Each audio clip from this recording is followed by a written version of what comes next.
Big news is shaking up the crypto world. Last week, the Genius Act was signed into law, marking a pivotal moment for the future of stablecoins and for cryptocurrency exchanges.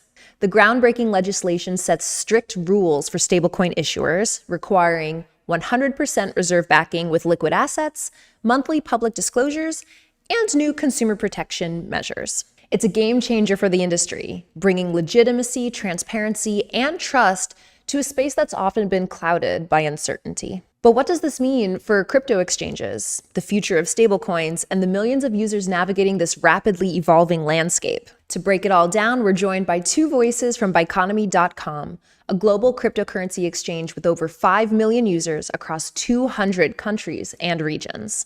Diane Maggins, Senior Marketing Officer, and Breno Sperandillo, VP of Partnerships, will share their insights on how the Genius Act is reshaping the industry, the opportunities it unlocks, and how Biconomy.com is staying ahead of the curve. We'll also dive into the current state of crypto, the ongoing challenges on the horizon of crypto regulation, and what's next for the future of digital assets. Welcome to the Defiant podcast.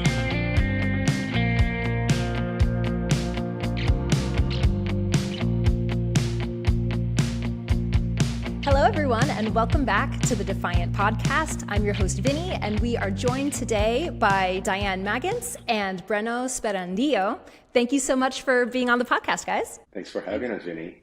It's a pleasure to be here. Yeah, so let's jump right in. So for those of you who may not be familiar, can you give us a quick overview of Biconomy.com and what sets it apart from other cryptocurrency exchanges? So our exchange is a centralized crypto exchange, and it was established in 2019, so we are on the market for 5+ years already, and until now and to this moment we are ranked between 20 to 30 centralized crypto exchanges on Coin market cap, and to be exact, we are 27th at this point, but you know the rankings jump down and up, so it changes, and Right. we offer more than 15 products, and like usual ones like spot, futures trading. Then we have our specific products like Biconomy Kickstarter, Biconomy Earn products, and many more like copy trading and trading tools and others. Our 300 coins are available for trading currently, and new coins, they are listed constantly, daily, and especially now when the market is booming. So this is a good to know. But also the coins, the ones are listed and the others are delisted. So it's a constant flow. But in average, it's 300 coins. And we are proud for what we have achieved by now. We have established a lot of partnerships, but on that, Breno will elaborate more. And then we have quite solid user base. It's more than 500K active users on our platform. And actually, these are our main milestones, and furthermore, we will achieve more. Brilliant. Breno? Yeah, I think that my favorite things about the platform are first the earn product that works as a training wheels for users to kind of start playing around with DeFi stacking and feel what DeFi environment would look at. And centralized exchanges are actually the first platform that a regular user would go through. But the main strength from my perspective is our global audience. We have so many communities, and we communicate in over 20 different languages locally with local community managers. So we grasp this localization, this feeling that each country has. And it varies from young ones that are here for meme coins and game coins, game tokens, but also for all the way to the other end of the spectrum of professional traders that want to have automatic trading and fast trading and reliable charts. That's really great because, people in different parts of the world are going to have different needs that crypto can fill. And I think it's easy for us in the US to get very, tunnel visioned on what we need and not thinking about, like, for example, the USDC, legislation and how that's going to make borderless payments great. Well, that means a lot more to people in Africa and Latin America than those of us in New York. So awesome. So the crypto market has seen many ups and downs lately. I'd love to hear how you guys would describe the current state of the industry and just tell us a little bit more about what you're the most excited about as to where the industry is headed. It's quite interesting because people's perceptions about market and their understanding of market is different, but I will share, sort of my personal views and based on how we operate in the market. The current state and the current stage that we are in is very unique because many states, many governments, they turn to crypto space. Crypto industry cannot be ignored any longer.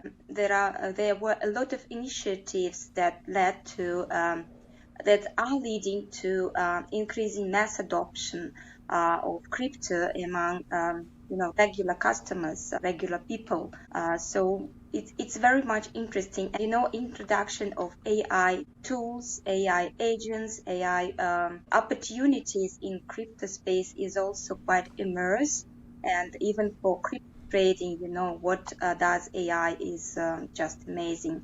And now with this stage where we are in, many think that it's altcoin season has started or it's about to start.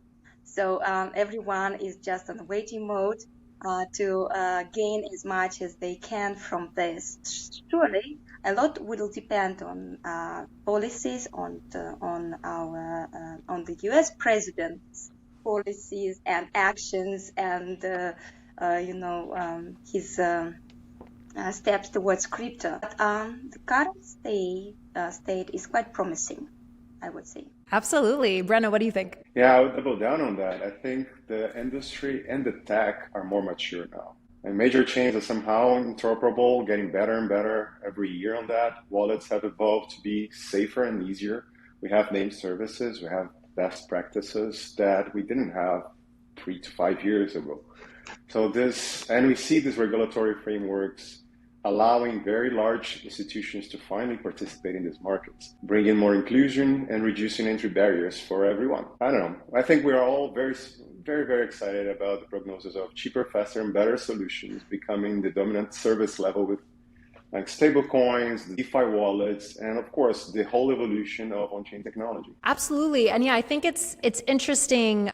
A couple of weeks ago, we had Cadena's CEO on, Stuart Popejoy, who mentioned, a lot of the time going for efficiency and cost savings is not necessarily going to be enough to create the buzz that we need, unfortunately. But I think, like Diane, you were saying, we have not just efficiency, cheaper, faster transactions. We're also talking about a potential altcoin season coming up, right? So if you can have cheaper, faster transactions and make 200% on your Doge or whatever that asset is, like now we're really cooking with gas,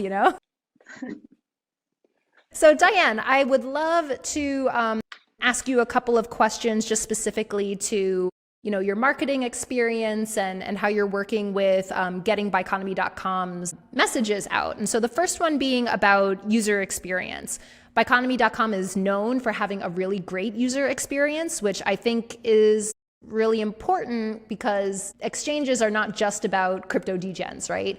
As you said, we're going to have this being the first point of contact for a lot of people as they are dipping their toes into crypto. So can you tell us a little bit about how you ensure in your marketing highlights that this feature is, easy to use, and how do you do that in order to attract both beginners and experienced DeFi traders? I would say that simplicity and easy to use features and fast transaction is our superpower and our marketing reflects that. So we have highlight features like intuitive navigation and lightning fast performance through product videos, then in-app tutorials, and we also interact with influencers and we host our AMA sessions from time to time. So for new users, we have created a step-by-step guide to walk them through a KYC process and to make it easy for them to make their first trade. If we talk about more experienced users, we have futures and spot interface that is friendly to them for their level, and then we have chats, and we have push up notifications for market updates, and our X account is also quite active, page or account, whatever you call it. So it's also quite active in bringing market insights into where market goes and what tokens are performing the best and so on and so forth. But we also have these notifications on our website and in the application. So actually it's just to make it easy, simple, and users to learn how to do this, to learn how to make this process of QoS, to pass it smoothly, and then to teach how to trade. That's great, because I feel like, there are a lot of people who their extent of investing in crypto is buying Bitcoin, maybe buying an NFT, right? So it's still very much that kind of first level of investment. And so it's really awesome to see that there are resources to help people who, okay, maybe I bought Bitcoin and I want to learn about earning yield, or I want to learn about, farming or whatever it is. Because I think those are the things that can come off as scary, even to the people who have believed in crypto for a while. So that's really great. And then moving into what it's like to market in a regulated environment, I think this year is really unique in the sense that we have multiple bills that are being passed across the world to help protect consumers and to give us the guideposts that we need in order to continue to innovate. So with the Genius Act introducing marketing rules to protect consumers, how is Biconomy.com adapting its marketing strategies to align with the new regulations? Yes, this regulation, is awesome actually, because it protects consumers first of all, and this is our top priority, to protect users, to protect their funds, to make it safe for them to trade. We actually proactively built compliance first marketing workflow, and that comes especially for the US and allied jurisdictions. So all promotional content now with that bill is being reviewed, just to ensure that we avoid exaggerated claims, right, of course, for our users. So, for example, we've shifted language in certain promotional materials, from earn quickly just to trade cautiously and so on and so forth. And we also embedded risk disclaimers in all major campaigns throughout this time. So we are now updating also our geopolitical targeting rules, and we will remove non-compliant features in sort of sensitive markets. So right. Actually, we believe that this helps us build trust while we stay ahead of regulatory expectations. And for us, if a user is not compliant to trading rules that were earlier also introduced by other earlier regulations, then we inform the trader that you are not compliant, you need to readjust your strategy. So if they don't do that, then we imply certain measures also. So this is also an effort to comply with the regulations. And there is a lot to be done actually on compliance, especially in light of this Genius Act. I believe that we've done what we could until now, and we're still doing and will be doing what we can do to protect our users and to save their funds. Yeah, and I imagine it must be a big workload to, stay up to date with each of the regions that you're covering, and what's legal here, what's illegal there, what are you allowed to say and do. So it's a big undertaking, and the ways in which the Genius Act, yes, will obviously impact your US customer base, but who knows what the tailwinds are going to be there. So yeah, really important. And I like that you're building on creating trust with the consumer base, because that's what we need in crypto, right? Like the worst thing that can happen is someone buys cryptocurrency and then it's lost or something negative happens. Like a lot of people just need one bad experience and they're out. So it's really important, I think, to work on not only building loyalty with your consumer base, but trust so that they want to be loyal to you. Otherwise, like, who cares? Yeah, I agree with you. All right, so I'm just going to shift over to you, Brenno. Let's talk a little bit about partnerships in crypto. They're obviously a crucial part of any business, but especially here in the crypto space.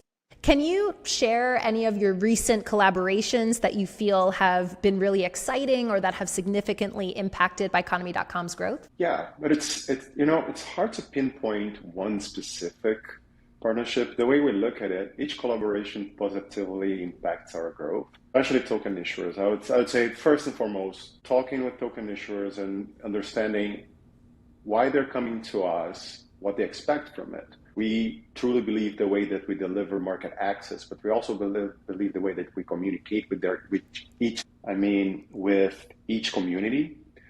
So right. A token being listed, they're bringing our community to us. They need to believe in everything, that the system is working properly, but also we will bring them to our communities and to different countries and to understand what are the core values they want to communicate, how they connect with them, what's their branding, their tone of voice, all of these things that we will represent them in a sort of way. But some interesting things are also offering staking to non-DEX users, like I mentioned before, through the earn action, that users have access to those specific tokens and they see that as their saving account sometimes. Depending on which country right. they are, they have a hurdle of doing with currency devaluation every single day. So going through crypto, even sometimes certain meme coins that have been around and are not as volatile anymore, they could be an interesting tool for them if they're accepted in their regions. But part of the conversation that takes a block of our calendars are regularly reaching out to L1s and L2s, some VCs, some market makers, and specific communities to understand their sentiment about the whole market, what they're looking at, especially with L1s and L2s, because they are the protocols, they are the home of everything that is being built. What is there that we need to be ready to integrate soon? Or is there any way that we can help them to access certain markets or even to get feedback from certain user communities? And of course, we're going to talk more and more about it, but now there's a very strong new stream of stablecoins that they're looking for liquidity and additional trading pairs because they want to have market access. And some of them will try to compete with already very large and well-established stablecoin issuers.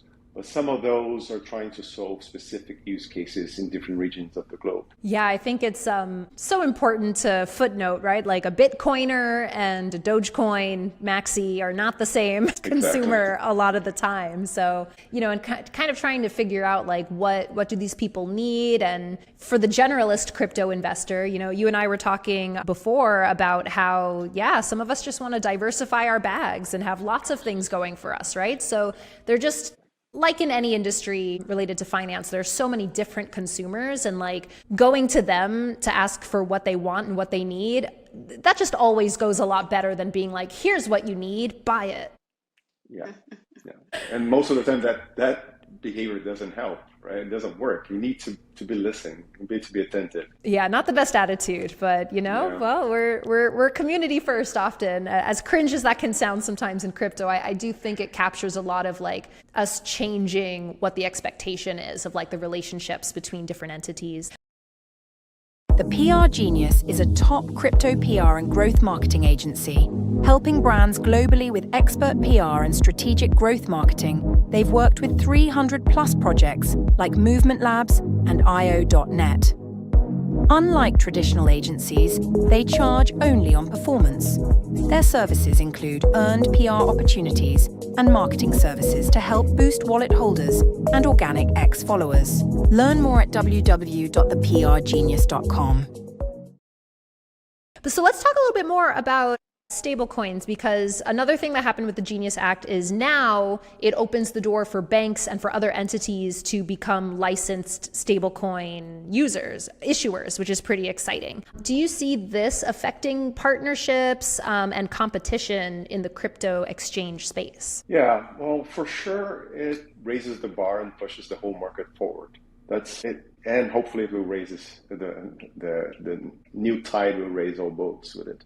But my main hope is that MiCA in Europe and the Genius and Clarity Acts in US will make TradFi and banks to finally properly embrace Web3 instead of just turning their backs to it. To this date, there are still very large corporations that completely block any interactions with Web3 businesses or even users. So that's talk about attitude. Right? So that's the first thing that I want to see change, because this is, many people say, oh yeah, I want to do that, but my bank of choice or my 2 or 3 bank of choices don't integrate to whatever you're offering or this specific game or this specific solution that I felt attracted to. But I believe also that very quickly these rules will bring better integration. I think that's the first thing that we'll see. We'll see instant transfers. When you start thinking, and you mentioned this before, most people in America don't think too much about it because most of the systems in America work really well. Certain other countries in the world might share the same feeling, but most of the world struggles with anything financial related. Some people still need to physically go to a bank branch, agency that is far, far away. And then you have a specific time that you need to go there, and that disrupts your working schedule, your family schedule. If you're a large business that has cross-border operations, or if you are a supplier somewhere, or an exporter, hurdles and more hurdles, not only with governmental rulings, but the whole banking system that is still doing the same thing as, 50 or maybe even 100 years ago. So, and let's not forget that the first use case, besides Bitcoin or blockchain, is bringing trust to the system. So it will be more safe for everybody. Yeah, exactly. Speaking of safety, I'd love to talk a little bit more about security. It's obviously a big priority for Biconomy, as Diane was saying earlier. Do you ever use partnerships as an opportunity to enhance the platform's security measures? And if so, what does that look like? Every single time. Every discussion, every conversation, it will start with, of course, mapping expectations and opportunities and finding synergies. But the next step, the next evolution, whenever the conversation gets serious, is due diligence, is establishing trust on each side, and then evolving to the fact that, do we want to associate our brands? Do we want to be publicly together? Do we want to have our logo appear on each other's websites, and how we communicate through other communities? So that, and every single time there's a little bit of back and forth that I bring to our compliance or legal or even marketing to say, we're doing this, could we do that? Or why are we doing this? How do I justify? I have this question.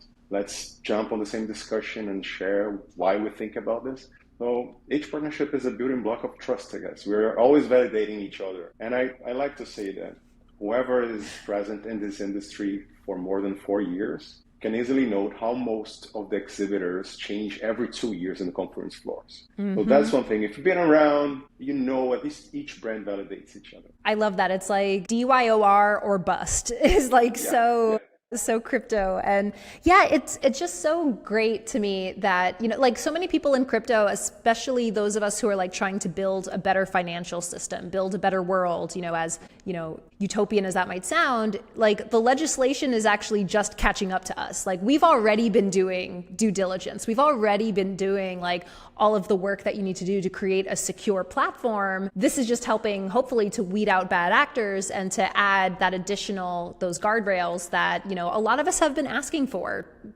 over a decade, right? So it's exciting to finally have it. It might not be enough, but government is slow, unfortunately. So I'd love to switch back. I'll ask these questions to both of you, either of you, whoever wants to jump in. Let's talk a little bit about the Genius Act's impact on crypto exchanges, because there's a new focus on reserve banking and on transparency, transparency being a great part of the crypto industry.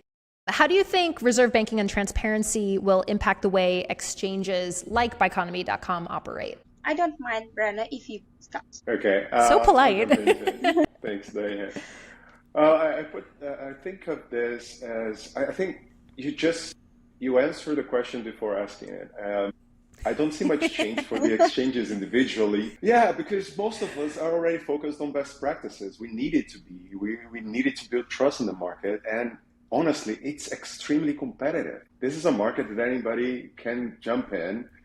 You have all kinds of trading platforms. You can build a white label that is not so expensive. The expensive part of the thing is not necessarily the back end of the system, is all the talent that you need to hire and spending time and knowledge to put the effort. But I would say to put the effort to make something proper and compliant. But I would mention one thing.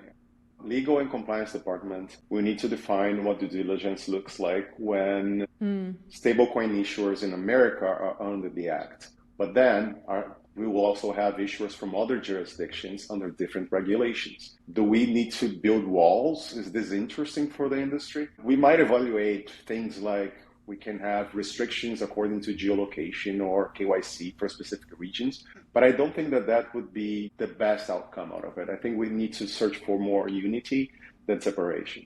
That's my 2 cents on this. Diane?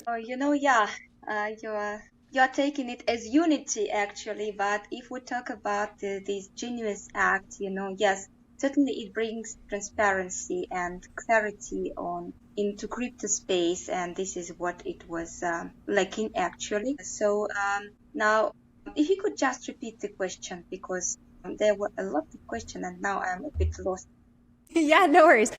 So the question was, how does the Genius Act's focus on reserve banking and transparency impact the way exchanges like Biconomy.com operate? So yeah, I see. But for me, I would say that exchanges would still need to more effort, to make this QIC process obligatory. If some of them haven't done it yet, because for us it's a must-have, because you are not fully functional without this feature, and if you are not identified, you cannot withdraw money or trade and do deposits, whatever. Actually, this helps to protect the users, the customers, and it helps to battle these scams and the various, if we talk about P2P trading, it also helps to tackle those bad characters easily. And, also for US citizens now, certain exchanges will need more transparency and more, maybe they will require some documents that prove their residence, to be sure that this is a US citizen or US resident, and we need to do something about this because we need to comply with this act now. So I would say it helps, it brings this clarity and transparency, but it also requires certain efforts, to build and to rearrange sort of current things for users. Yeah, absolutely. And I've already seen changes in some of the exchanges. I was buying some crypto on Coinbase, and then all of a sudden they were like, oh, sorry, you can't pay with your debit card anymore. You have to link your bank account. And so that's, less than a week from the Genius Act passing. So it's cool to see that people are going to be like moving very quickly in order to comply with the new regulation. And I think that's a really great sign because, no one wants to get sued. Nobody wants the SEC knocking on their door, right? So I'll be curious to see like what else changes, because that's something that's, to me, kind of not very consequential. But I think as we continue to see, like not only the Genius Act, but the Clarity Act and other legislation being passed around the world, it'll be interesting to see how quickly people change. And then, of course, what new challenges will inevitably spring up. This is crypto after all. So staying a little bit on the Genius Act, what do you see as like the future of stablecoins? Like there's obviously going to be a very big shift happening now that we have all this regulation, a lot of mainstream news covering stablecoins. So how is Biconomy preparing to stay ahead of the evolving market as the role of stablecoins also continues to mature? A few things that we're looking at. It's not only the Stablecoin Act and Clarity, but we've been discussing a lot, and I think that we'll see a lot of our dreams becoming reality, that probably we're going towards the direction that every single application will be seamlessly embedded or connected or integrated to a Web3 wallet. And there's also a secondary, very strong trend of tokenization, like the tokenization of everything, putting the whole world on chain. And that comes in different levels, but most of it is already happening at a small scale. We know and we can see projects that are already tokenizing airline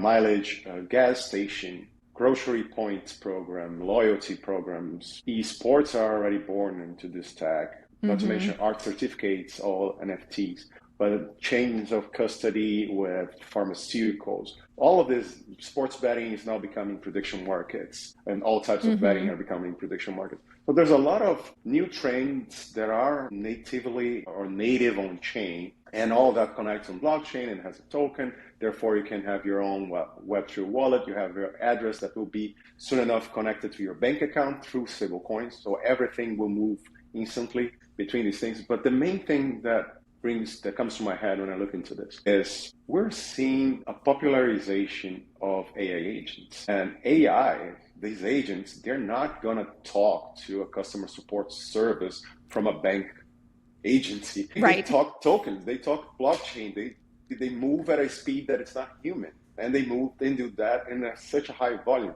So as people and these applications become more supported by AI agents, this is the tech that this is the financial technology, this is the financial tech stack that these AI agents will use. The way that we are, and I think I'm wearing this, is at Biconomy.com, we're preparing for this. First of all, understanding what our users like and what they want more of. And noticing their behavior, paying attention to their journey in our platform, where they're coming from, which kind of iterations and experimentations we make that they react well, quests, engagements, giveaways. And this understanding is the driver for us to decide where our development team or engineers will spend their efforts to improve the tech stack. This is also how our marketing campaigns change. And this is something that I discuss regularly with the team on which new integrations we need. What are the partners that I need to start pursuing to make our users happy? Thinking with all that in mind. That's great. Diane, anything to add? Yeah, I fully support what Brenna just said. For me, it's obvious that this act will move stablecoins, will move them beyond just trading. They will become, like tools for general users, and for us to, as an exchange, actually, because there will be sort of verified stablecoins that we can give an access to our platform. And those that will not be sort of recognized, then surely we cannot focus on them. So it will depend how the things will develop. But I agree, with Brenna that our main focus will be on what our users, what our traders and community members would like to see on our platform. So we are adjusting our policies towards this and serving users best interest. Yes, I love that because there's so many options out there that it can be very overwhelming. And so it's nice to have people who are qualified to be doing research and like putting this directly into their business model, I think is something that a lot of people are going to really flock to because, we all have that like too much freedom becomes a little bit like strangling. So it'll be a team effort, going back to the unity idea, team effort to push this all forward. And I mean, you're already seeing, different exchanges offering yield on stable coins that far surpasses what's available for a savings account. I think in the US, it's like 0.5% is the average yield that you can get in a high yield savings account, in a savings account. It's like, that's not even beating inflation. Like, what's the point of that? And I'm seeing USD go down in value, right? So it's like, it's kind of, I think when we look at how having to, peg USDC to USD, for example, that'll help the dollar. But I think when you have these different tools that are offering higher yield, some places are offering, 4%, some places are as crazy as 20% yield, so it's like, those are numbers people are going to listen to.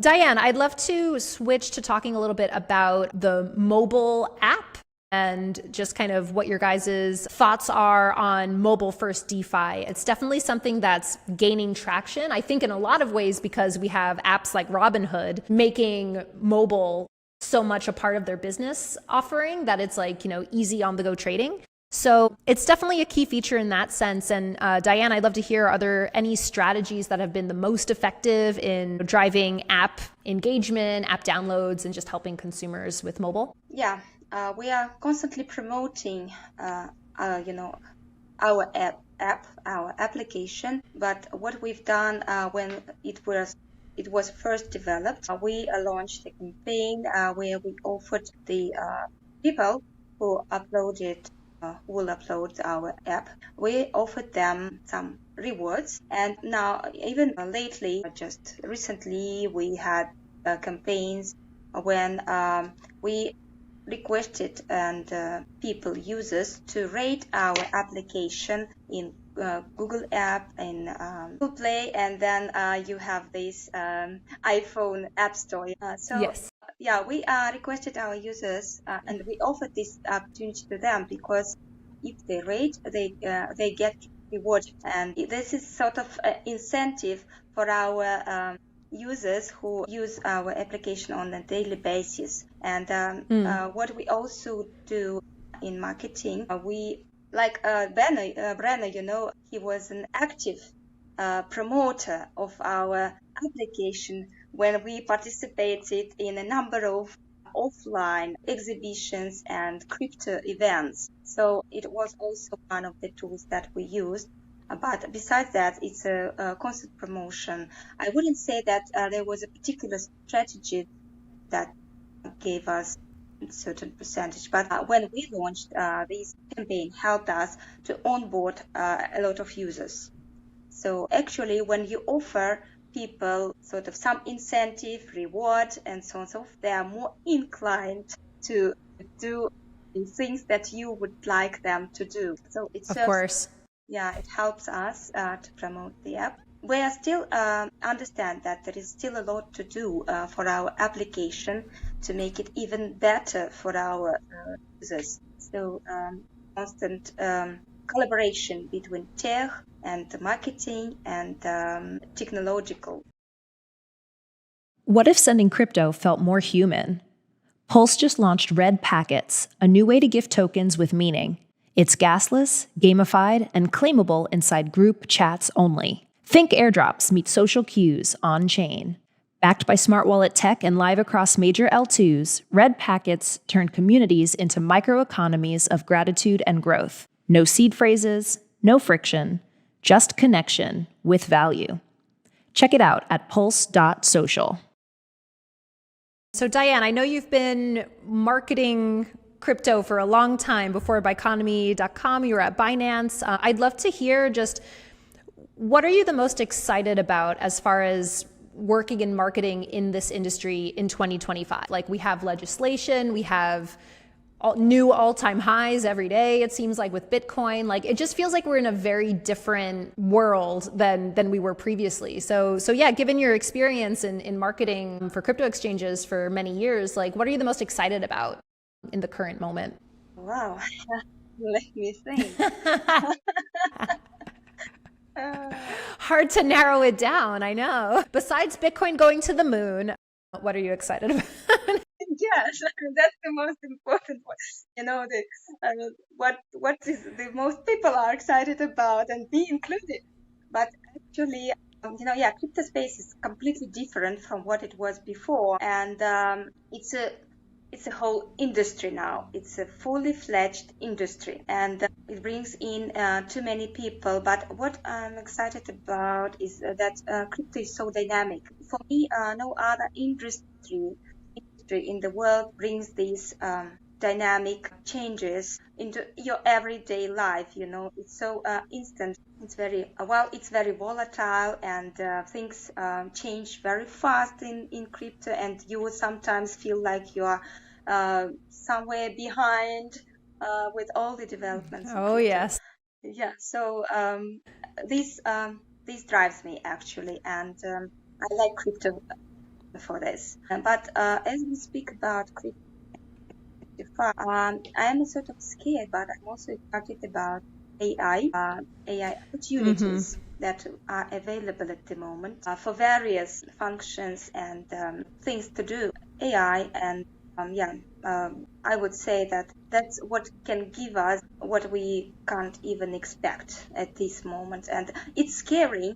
For me, it's still scary what AI can do, but it gives immersive. Yeah, I'm going to be really interested to see how, like, I definitely think crypto is doing really well because it has the possibility of riding the wave of AI. But, I'm most interested to see, I think that crypto technology, blockchain technology is probably our best tool against AI, like going off the rails. And so I'll be curious to see, there are different companies that are engaging with zero knowledge privacy. They're talking about how we can commodify online data and stuff like that and doing it through tokens. So I think it'll be really interesting to see not only the kinds of tokens and financial tools that come out of the collaboration in crypto and AI, but just it might be crypto that helps to keep AI in check. Like I have believed that for many years so far, and if the government won't do it, somebody's gotta. And I guess it'll be the crypto bros again, saving the day. So switching back over to you, Brenno, I would love to just hear, are there any trends within the crypto space that you are picking up on and that you're like particularly zoned in on for 2025? So many. I think that we're finally reaching decent UI. I think that's the first thing. We have proper UI that people don't need to go through a very long learning curve anymore. Most of the people can have a crypto wallet with their phone biometrics. That's the first thing. We are reaching real interoperability between chains, that it's not so clunky. If I bought an NFT here and I want to trade it for something else, I need to go through different platforms to do it. Right. Swap's getting better. And then we have AI agents that are learning everything, and soon enough they will be better than us at doing these things. And then we just ask them to execute whatever we want. But there are two things that I think we've been seeing major movements towards. So we all saw what happened with meme coins recently past, and we see decentralized platforms going from amazing to bad and back to amazing again, like the dot funds of the world and their token emissions. There are a few things that touch that point because those are cultural movements. And I've been reading into how strong it is, the tipping culture these days, and how we have decentralized social protocols. So whatever we're seeing happening on Twitch, it would be very easy to morph into something that is Web3 native. And we have some examples of that already taken over. So making it easy for everybody to create a token out of a conversation or a picture, or you have a family day that you go to a sports event and you want to collect that. And that's a new type of collectible. And of course, for us, we want to be the environment that integrates all of it. If you want to trade this, if you collect, if you want to hold it in a safe way, that's why platforms like us exist. And the other thing that I can't forget to mention, especially when we think about a global presence, is providing access for everybody to financial tools. Like we keep touching these points, but we have to remind ourselves that in certain areas, if you're not an accredited investor, you don't have access to certain yields like you were mentioning. You have your saving accounts from your bank that is boring, that is under the inflation rates, that it's pushed by some manager that has their own quota to reach. And right here, okay, there's risk, and big numbers will have higher risks. But there are, especially with the regulation coming through, there are stable ways or safer ways to earn yield, or at least to be protected from currency devaluation, or to build sturdy future plans that you trust they will come through, instead of just placing bets all over the place. Right. A little more strategic would definitely be great. And, we were talking before the podcast about, obviously the Clarity Act is right here on the horizon. So I'd love to hear, Brenno, we have the Genius Act in the bag. Awesome. What are you most excited for as far as what'll happen after the Clarity Act hopefully gets passed. I think that the worst part of the industry are the bad actors, and it's Oh, still yes. too easy to say, this is a very complicated technology, you should just trust my words. And everybody, ordinary Joes, just need to, some of them trust. If you're playing the numbers game, there's always a small percentage of people that will fall short for these things and believe whatever a random person is telling them. And we've been seeing this throughout centuries. This is not related to any type of financial technology or technology of some sort. I think, I don't know who said it, but I saw some people saying this, and I keep going back to the fact that I'm excited about what we don't know yet. So there's a lot of new solutions coming to old problems, probably, that will be built on top of all these regulations. That now a lot of people that were avoiding this market or that had opinions but couldn't act on them will feel welcome, and we're eager to do more. We understand the tech. We've been struggling for a few years to keep growing and to prove that there's a reason for us to be here. And I think that's to come. There was something else with the Clarity Act that's not coming to my head right now. You'll have to send it to me offline if needed. Promise. Yeah, going back to and Diane, I'd love to hear your thoughts on this. You're so right, Breno. That idea of not your keys, not your crypto. Yes, there's a learning curve, but just do it. Putting all this responsibility on the consumer, it literally never works. Something we have to borrow from marketing is the assumption that the consumer is lazy. The assumption that, you've got to make 10 to 15 impressions on someone before they actually interact with your brand. All the stuff that we know about marketing, we know because it's based on human psychology. It's something that I've really kind of butted heads with people where they just want to this is the great technology and everyone just has to adapt to it. It's no, things work not because they're difficult, but because under the hood, they're very complex. But the UX, the UI is super easy, smartphones, right? The desktop, all this stuff that connects us to the internet and connects us to each other. You make it so easy to use.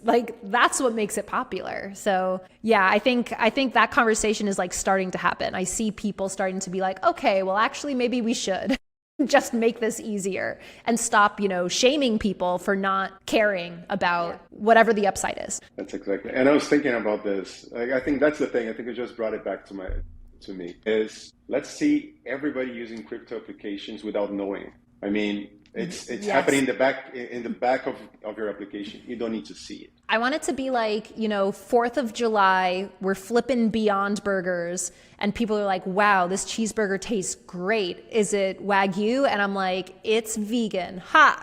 That's the type of thing, where you literally can't tell. You can tell, yeah. So, okay, Diane might disagree. But to start wrapping up, same question to both of you. I'll give it to you, Diane, first. What is next for Biconomy.com? Are there any exciting developments, features, anything coming up that you'd love our audience to be aware of? Actually, as our crypto space is evolving, we are also developing constantly. First, we are developing our blockchain, and we have announced it earlier, so it's still in the development phase, but we are working on this. We have launched recently, but we are still working on this AI trading tool, which will help our traders and users to trade more efficiently and smartly.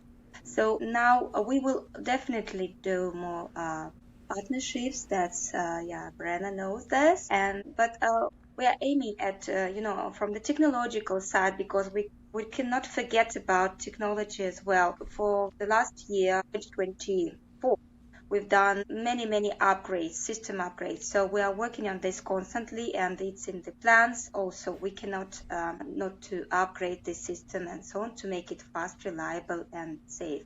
And for promotional activities, we are also planning many campaigns to attract new users and to keep our current users also. As for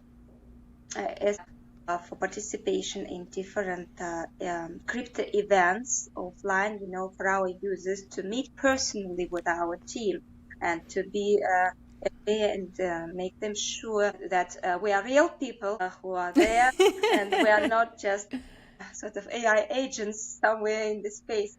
So we will continue with these efforts, and our role is being built up for the next 6 months this year. And so these are actually, we will continue listing projects that we see them as strong, or like trending in the market, or those that our users would like to see on our platform. So this work will continue. Wonderful. And how about you, Breno? Any partnerships in the pipeline that you can share with us? That I can share, so I don't want to spook them, but yeah, we're having. I mean, we'll take doxing as well. This is the Defiant after all. Give us that alpha. There's something coming. There are some big things coming. We're having fun discussions. Very, very interesting. And this is, I think I would highlight 3 areas that I'm looking forward to see, solidifying throughout this next weeks, months to come. As more integrations, we're having very good discussions. We're learning and we're figuring out certain integrations that at the end of the day, it's all about bringing utility to our users or to certain communities. Second thing is, I am extremely excited about AI. I know that I should be scared, but I'm more excited than scared. Every time I think about, there are tons of things that I want to do, and I don't do many of them because there's not enough time. And especially rebalancing my wallets, organizing portfolio, looking and getting the last updates of certain projects or certain systems or certain protocols. With AI, it became so much easier. And the tools that we're developing will make this easier inside our platform, which is already directly created, so you can just adjust your automated trading agent. So I want to see this taking body and becoming a reality. But also, and I kept thinking about this, I think after the NFC Lisbon event, I had one conversation that was, we do everything fast and we try to do as much as we can online, so we can savor the time that we spend together in real life events. And I think that's how we kind of get the circle, and one thing kind of brings new fuel to have this energy and keep moving fast as much as we can. Yeah, I love that. I mean, you really can't underestimate the power of bringing people together and allowing the social interaction to be the thing that leads it. I mean, Breno, that's how we met in beautiful Lisbon. So yeah, we've been online for a long time. Crypto's been mostly online for a long time. So I'm really excited for what, Diane, you were talking about integrating consumers with the team, what you're talking about, Breno, just freeing up our headspace so we can really just be in the moment, because that's the hardest thing to do. For sure. All right, guys. Well, thank you so much for joining us here at the Defiant. Where can our audience find you guys, and where can they learn more about Biconomy? Got many socials and X or former Twitter. We are very active on that platform. We have a Telegram group where we are also daily communicating with our users and solving their issues if they need be. Then we have many more social accounts, and Bren and I help me. It's Reddit and Discord and many others. The website is a source of information, official information about our exchange, www.biconomy.com. You can find us there and upload our app, and we are also there. So it's available on Android, on Apple system. So we are everywhere. You can find us easily. That's x.com/biconomycom. Our official website has everything else, biconomy.com. Then you find several Telegram groups in different languages. There's everything, Discord, all the platforms are there. I love so much that you guys are multilingual, because that's something that a lot of people have complained to me about working in crypto media for as long as I have. They're like, everything's in English. And a lot is lost in translation. Absolutely. It's hard enough to translate, a casual conversation, let alone something as nuanced as this. Thank you so much, Diane and Breno, for coming on, and we'll be following what comes next from Biconomy.com. Thank you, Vinny. This was really fun. Thank you, Virginia, for your invitation. Of course, and hope to have you guys back soon. If you enjoyed this episode, be sure to like and subscribe for more content like this. And join us next Friday when we'll be talking to Jordan Jefferson, founder and CEO of MyDoge, about how upgrades to the Dogecoin protocol can upgrade it from a meme coin to a competitive platform for dApps and DeFi. Just in time for DeFi Summer 2.0. But in the meantime, stay tuned, stay informed, stay defiant.